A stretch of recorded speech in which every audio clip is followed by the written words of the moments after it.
यदि इस प्रस्तुति में किसी भी प्रकार की त्रुटि या गलत व्याख्या पाई जाती है तो यह किसी भी पक्ष की कानूनी जिम्मेदारी को उत्पन्न नहीं करेगी। इस संदर्भ में लेखक, अनुवादक, प्रकाशक या वक्ता किसी भी प्रकार की जिम्मेदारी से मुक्त माने जाएंगे।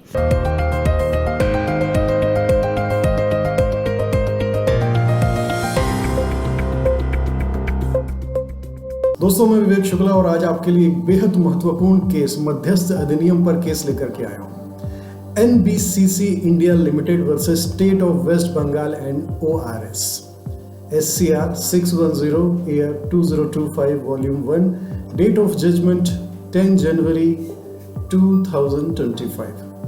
तो सूक्ष्म लघु और मध्यम उद्यम विकास अधिनियम 2006 धारा 18 एक MSMI इकाई अपने बकाया भुगतान से संबंधित विवाद की मध्यस्थता के लिए अधिनियम की धारा 18 के अंतर्गत सुविधा परिषद के समक्ष प्रस्तुत करना चाहती है। अपीलकर्ता इस अनुरोध का विरोध करते हुए तर्क देता है कि धारा 18 के अंतर्गत विवाद का समाधान केवल वही पक्ष कर सकता है जो अभी पूर्तिकर्ता की श्रेणी में आता है, और यह आवश्यक है कि ऐसा आपूर्तिकर्ता अनुबंध निष्पादन के पहले अधिनियम की धारा 8 के अंतर्गत विविध रूप से पंजीकृत हो।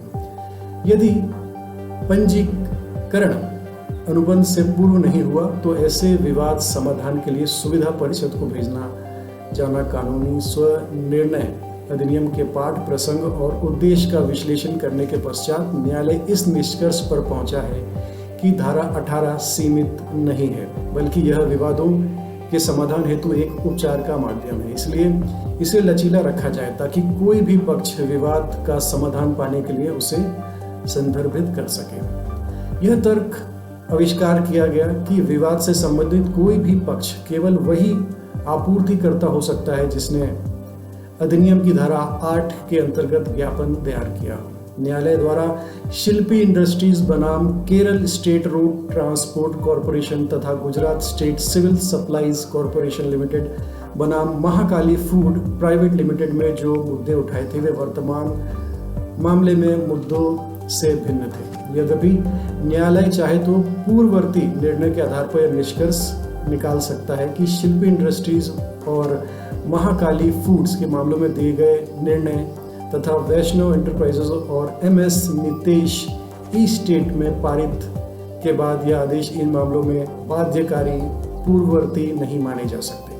फिर भी इस विषय में स्पष्टता और निश्चयता बनाए रखने के लिए तत्काल आवश्यकता को ध्यान में रखते हुए यह उचित समझा गया कि इस अपील को 3 न्यायाधीशों की पीठ के समक्ष प्रस्तुत किया जाए। परिच्छेद 1.129 तो विधियों की व्याख्या, संवैधानिक न्यायालयों द्वारा वैधानिक उपचारों की व्याख्या।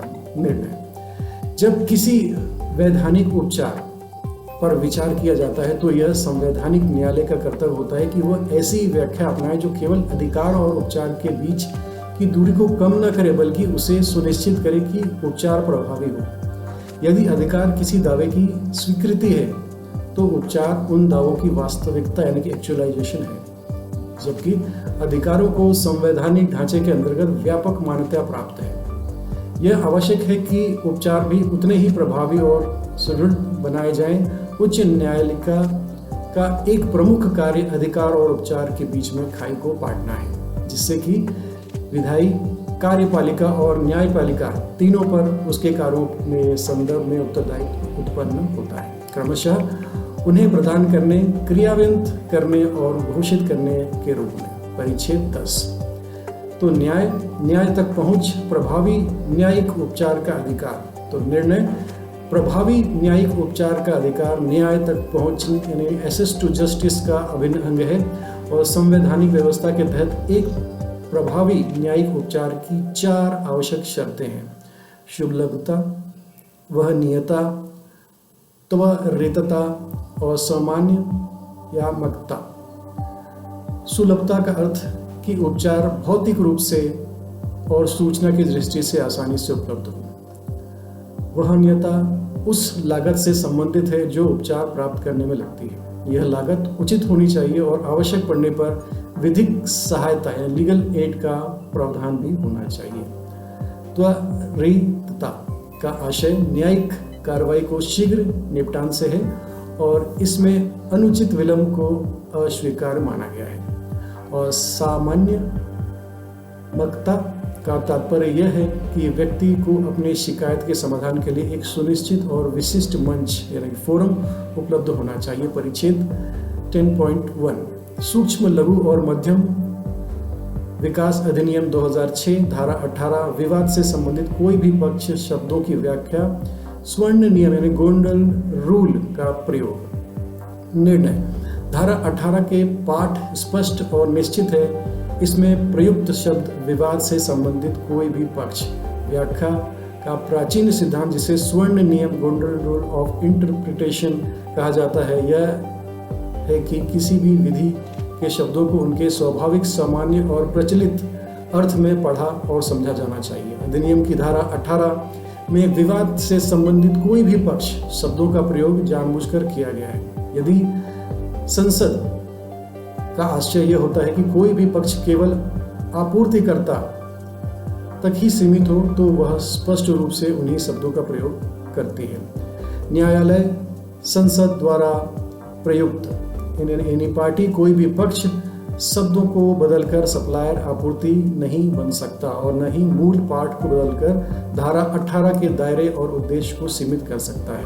तो परिच्छेद 14.1 सूक्ष्म लघु और मध्यम विकास अधिनियम 2006 धारा 18 उद्देश्य और अभिप्राय। निर्णय केवल पाठ और संदर्भ ही नहीं जिसमें धारा 18 में विवाद से संबंधित कोई भी पक्ष शब्द प्रयुक्त हुए हैं बल्कि यह भी महत्वपूर्ण है कि धारा विवादों के समाधान हेतु एक वैधानिक उपचार प्रदान करती है। यह उपचार पक्षकारों के बीच किसी अनुबंध द्वारा नहीं बल्कि विधि द्वारा सुलभ कराया गया है। इसलिए यह आवश्यक है कि इसे सीमित न करते हुए लचीला और व्यापक रखा जाए ताकि किसी भी पक्ष को इस उपचार तक पहुंचने की सुविधा मिल सके। जब कोई वैधानिक प्रावधान विवादों के समाधान के लिए उपचार उपलब्ध कराता है तो वह संवैधानिक न्यायालयों का कर्तव्य होता है कि वह उसे व्याख्या इस प्रकार करे कि न्याय तक पहुंच यानी कि एक्सेस टू जस्टिस सुनिश्चित हो सके। परिच्छेद 14.3 सूक्ष्म लघु और मध्यम उद्यम विकास अधिनियम 2006 धारा 18 क्या धारा 8 के अंतर्गत ज्ञापन दायर करना अनिवार्य है। तो निर्णय धारा 8(1) और ए यह प्रावधान करती है कि कोई भी सूक्ष्म या लघु उद्यम अपनी इच्छा से ज्ञापन दायर कर सकता है। इसी प्रकार कोई मध्यम उद्यम जो सेवा प्रदान करने के कार्य में संलग्न है वह भी अपनी इच्छा से ऐसा ज्ञापन दायर कर सकता है। इसके अतिरिक्त धारा 8 की उपधारा 4 में यह कहा गया है कि राज्य सरकार अधिसूचना द्वारा इस प्राधिकरण को निर्दिष्ट करेगी जिससे कि समक्ष सूक्ष्म और लघु उद्यम ज्ञापन दायर कर सकें। चूंकि अधिनियम स्पष्ट रूप से इन उद्यमों को ज्ञापन दायर करने के मामले में विकल्प और विवेकाधिकार प्रदान करता है। यह स्पष्ट हो जाता है कि ज्ञापन दायर करना कोई अनिवार्य शर्त नहीं है। परिच्छेद 14.5 यह निर्णय NBCC इंडिया लिमिटेड बनाम पश्चिम बंगाल राज्य एवं अन्य 2025 SCR 610 दिनांक 10 जनवरी 2025 के भविष्य में कोई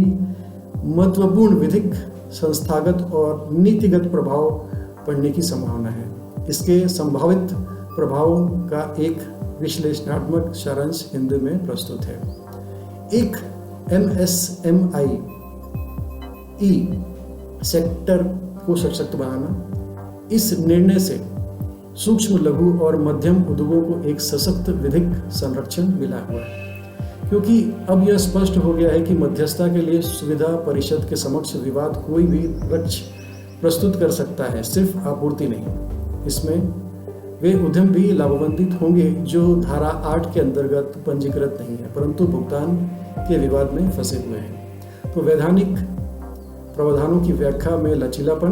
तो न्यायालय ने यह कहा कि धारा 18 के एक सख्त तकनीक प्रावधान नहीं बल्कि एक लचीला उद्देश्य परक उपचार है। यह व्याख्या भविष्य में अन्य विधियों की व्यवस्था व्याख्या करते समय सामाजिक न्याय और न्यायिक पहुंच के सिद्धांतों को प्राथमिकता देने का मार्ग प्रशस्त करेंगे। और गोल्डन रूल का महत्व बढ़ा। न्यायालय ने गोल्डन रूल ऑफ इंटरप्रिटेशन को अपनाते हुए स्पष्ट किया कि जब विधियिका ने जानबूझकर एनी पार्टी शब्द का प्रयोग किया तो न्यायालय उसे सप्लायर में नहीं बदल सकता। यह दृष्टिकोण भविष्य में संसद द्वारा प्रयुक्त शब्दों की मूल भावना और भाषा की शुद्धता को प्राथमिकता देगा। MSME पंजीकरण की बाध्यता की स्पष्टता। यह निर्णय ने यह स्थापित कर दिया कि धारा 8 के तहत MSME पंजीकरण वैकल्पिक और अनिवार्य है। इसका मतलब यह है कि बिना पंजीकरण वाले MSME भी सुविधा परिषद के समक्ष विवाद प्रस्तुत कर सकते हैं। यह विशेष रूप से ग्रामीण, असंगठित या अनौपचारिक क्षेत्रों में कार्यरत इकाइयों के लिए फायदेमंद होगा। न्यायालय तक पहुंचने के सिद्धांत को मजबूती। न्यायालय ने 4 स्तंभ सुलभता, वहनीयता, त्वरितता और सामान्यमतता को प्रभावी न्यायिक उपचार के आधार माना। भविष्य में निचली अदालतों और मध्यस्थ संस्थानों को भी यह न्याय तक पहुंच इन मानकों को ध्यान में रखना होगा। सरकारी कंपनियों और सार्वजनिक निकायों पर प्रभाव। अब सरकारी संस्थानों को यह स्वीकार करना होगा कि MSME विवादों में सिर्फ तकनीकी कारणों से मध्यस्थता से इनकार नहीं किया जा सकता। इससे भुगतान में देरी के मामलों में पारदर्शिता और जवाबदेही बढ़ेगी।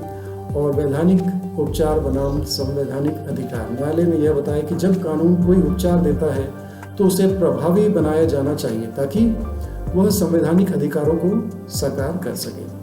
यह भविष्य में अनेक वैधानिक उपचारों की व्याख्या में भी लोकहित और प्रभावशीलता को केंद्र में लाने के लिए एक मिसाल बनेगा। निष्कर्ष, एक दूरगामी निर्णय।